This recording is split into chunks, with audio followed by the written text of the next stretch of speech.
आणि यानंतर शेतकऱ्यांसाठी महत्त्वाची बातमी, शेतकरी कर्जमाफीची आज तिसरी यादी जाहीर होणार आहे। 16,96,000 शेतकऱ्यांची यादी जाहीर होण्याची शक्यता आहे। शेतकरी कर्जमाफीचा दुसरा हप्ता जारी झालेला आहे। मुख्यमंत्री देवेंद्र फडणवीस यांनी एका ट्विटद्वारे रक्कम ट्रान्सफर केलेली आहे। आज 6,36,036 शेतकऱ्यांना 5,086 कोटी रुपये वितरित करण्यात आलेले आहेत। आतापर्यंत 12,56,000 शेतकऱ्यांना 10,115 कोटी रुपये दिले गेलेले आहेत। मला विश्वास आहे की जे पात्र शेतकरी आहेत यापैकी प्रत्येक शेतकऱ्याचं नीट ई-केवायसी होऊन त्यांच्या खात्यामध्ये पैसे जातील। ही प्रक्रिया आम्ही पूर्ण करू। ती पूर्ण केल्यानंतर मग ज्यांनी नियमित कर्ज भरलेलं आहे त्या शेतकऱ्यांच्या खात्यामध्येही 50,000 रुपये जे आम्ही घोषित केले आहेत ते त्यांच्या खात्यामध्ये देऊ। राज्य शासनाने घोषित केलेल्या पुण्यश्लोक अहिल्यादेवी होळकर कर्जमाफी योजनेच्या अंतर्गत आज दुसऱ्या टप्प्याचे पैसे आपण रिलीज केले, ज्यामध्ये जवळपास 6,36,000 शेतकऱ्यांना 5,086 कोटी रुपये आज त्यांच्या खात्यामध्ये दिले आहेत। 2 टप्पे मिळून 12,56,000 शेतकऱ्यांना आता कर्जमाफी मिळाली आहे आणि 10,115 कोटी रुपये हे शेतकऱ्यांच्या खात्यामध्ये गेले आहेत। सगळी प्रक्रिया नीट चाललेली आहे आणि मला विश्वास आहे की जे पात्र शेतकरी आहेत यापैकी प्रत्येक शेतकऱ्याचं नीट ई-केवायसी होऊन त्यांच्या खात्यामध्ये पैसे जातील। ही प्रक्रिया आम्ही पूर्ण करू। ती पूर्ण केल्यानंतर मग ज्यांनी नियमित कर्ज भरलेलं आहे त्या शेतकऱ्यांच्या खात्यामध्येही 50,000 रुपये जे आम्ही घोषित केले आहेत ते त्यांच्या खात्यामध्ये देऊ। पी चिदंबरम यांना तुम्ही प्रत्युत्तर दिलेलं आहे महिला आरक्षण विधेयकासंदर्भात, या संदर्भात काय सांगा? असं आहे की काँग्रेस आणि महाविकास आघाडी याचे जे नेते आहेत हे सातत्याने बुद्धिभेद करण्याचा प्रयत्न करत आहेत की 2023 सालीच महिला आरक्षण विधेयक मंजूर झाल्यामुळे आता पुन्हा विधेयकाची गरज नाही आणि म्हणून मी त्यांना लक्षात आणून दिलं 2023 साली चिदंबरम यांच्यासहित सर्वांनी ज्या विधेयकाला मतदान केलं होतं त्या विधेयकामध्ये 2 गोष्टी म्हटल्या होत्या।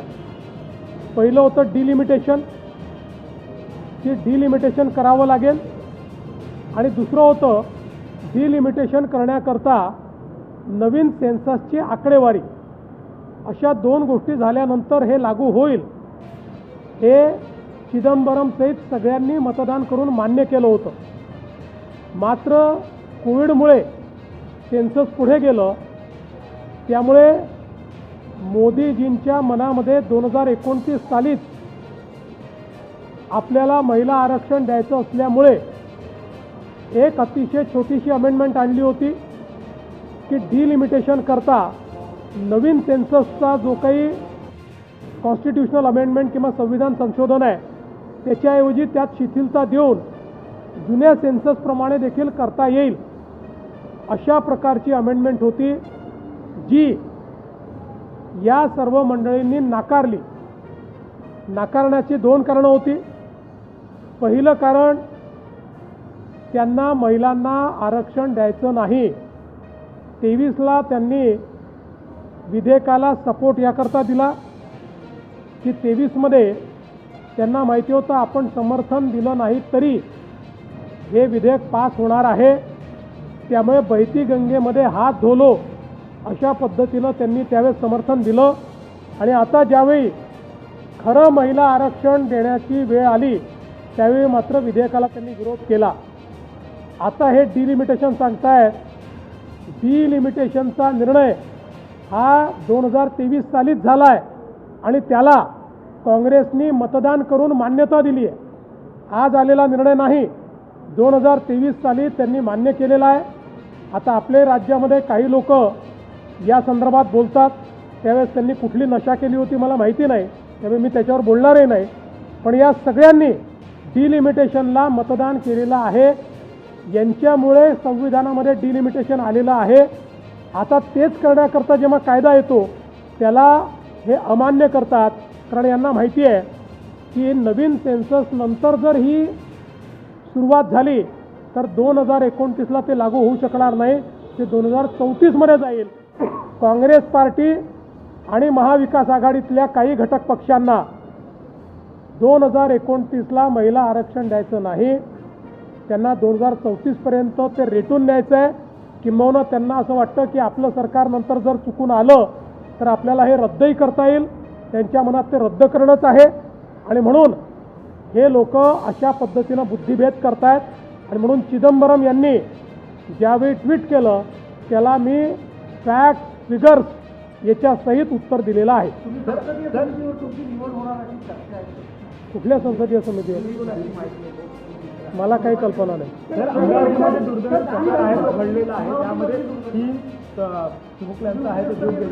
अतिशय दुर्दैवी प्रकार आहे.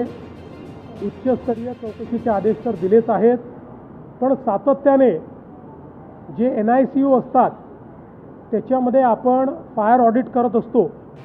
फायर ऑडिट केल्यानंतरही तिथे अशा पद्धतीनं आग का लागली, फायर ऑडिट केलं होतं की नव्हतं केलं, की कागदावर दाखवलं होतं की चुकीचं केलं होतं, या सगळ्या गोष्टीची चौकशी आता केली जाईल. आणि अशा पद्धतीनं चिमुकल्यांचा जीव घेण्याकरता जे जबाबदार असतील त्यांच्यावर अतिशय कडक कारवाई केली जाईल.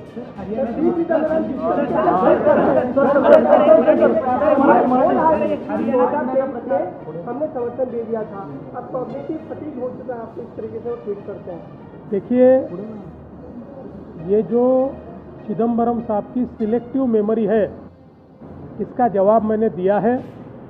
2023 में चिदंबरम साहब ने जिस बिल के ऊपर वोटिंग किया था और समर्थन दिया था उसमें महिला आरक्षण विधेयक के लिए दो चीज़ें कही गई थी. डीलिमिटेशन उसी में मंजूर हुआ था और डीलिमिटेशन के लिए सेंसस कौन सा होगा, तो नया सेंसस होगा, ऐसी मान्यता मिली थी. इसलिए डीलिमिटेशन कोई नया नहीं है, उसको उन्होंने मान्यता दी है. अभी जब ये ध्यान में आया कि कोविड के कारण सेंसस को समय लगेगा और सेंसस के लिए रुके तो 2029 में महिलाओं को आरक्षण नहीं मिल सकता, इसलिए बहुत छोटी सी बात उसमें मार्ग निकालने के लिए मोदी जी की सरकार ने लाई थी कि सेंसस के लिए पुराने सेंसस को भी मान्यता दी जाए तो हम 2029 में उसको लागू कर सकते हैं. लेकिन इनके मन में महिलाओं को आरक्षण देना नहीं है, इसलिए इन्होंने उसके खिलाफ वोट किया और उसको पराजित किया. 2023 में ये जानते थे कि एनडीए के पास पूरा समर्थन है, इसलिए 2023 में बहती गंगा में हाथ धोने के लिए इन्होंने उस समय समर्थन दिया. और आज जब उसी अमेंडमेंट के तहत महिलाओं को आरक्षण देने का अवसर प्राप्त हुआ, उस समय एनडीए के पास 3/4 2/3 मेजॉरिटी ने ऐसा ध्यान में आने के बाद महिला विरोधी नीति उन्होंने सामने लाई और उसका विरोध किया. इसलिए चिदंबरम जी, आपके नेता पूना में आकर कुछ भी कहे, आप सभी महिला आरक्षण विरोधी हैं. आप 2029 में महिलाओं को आरक्षण नहीं देना चाहते, लेकिन मुझे विश्वास है मेरे नेता नरेंद्र मोदी जी चाहे कुछ भी हो जाए 2029 में महिलाओं को आरक्षण देकर रहेंगे. रिक्षा चालकांना मराठी सक्तीवरून कुठेतरी यूपीमध्ये देखील राजकारण यावरनं रंगताना दिसतं आहे. एकूणच यूपीच्या रिक्षा चालकांना भाजप सरकार हे त्रास देत आहे असा आरोप हा अखिलेश यादव करताना दिसतोय. बघा, कोणालाही त्रास देण्याचं कारणच नाही आहे. या ठिकाणी त्यांना काही मराठीचं एक्सपर्ट बनण्याकरता कोणी सांगितलेलं नाही. बोलचालापुरतं मराठी शिकवण्याकरता त्यांना सांगितलेलं आहे. तीही संधी दिलेली आहे आणि पुन्हा दुसरी संधी दिलेली आहे, तिसरी संधी दिली आहे.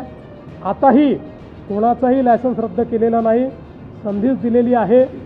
मला असं वाटतं की अपेक्षा ठेवणं की बाबा महाराष्ट्रामध्ये तुम्ही मराठी शिका हे गैर नाही, पण एवढं मात्र सांगतो आमचं सरकार कोणावर अन्याय होऊ देणार नाही. आणि जर त्यांना असं वाटत असेल की आम्हाला अजून संधी पाहिजे आहे, आम्हाला अजून वेळ पाहिजे आहे, तर त्यांना वेळही वाढवून द्यायला सरकार तयार आहे. सरकारचा कुठलाही त्याच्यामध्ये असा विषय नाही की कोणावर अन्याय करायचा आहे, जुजबी बोलता आलं पाहिजे एवढाच आग्रह या ठिकाणी केला.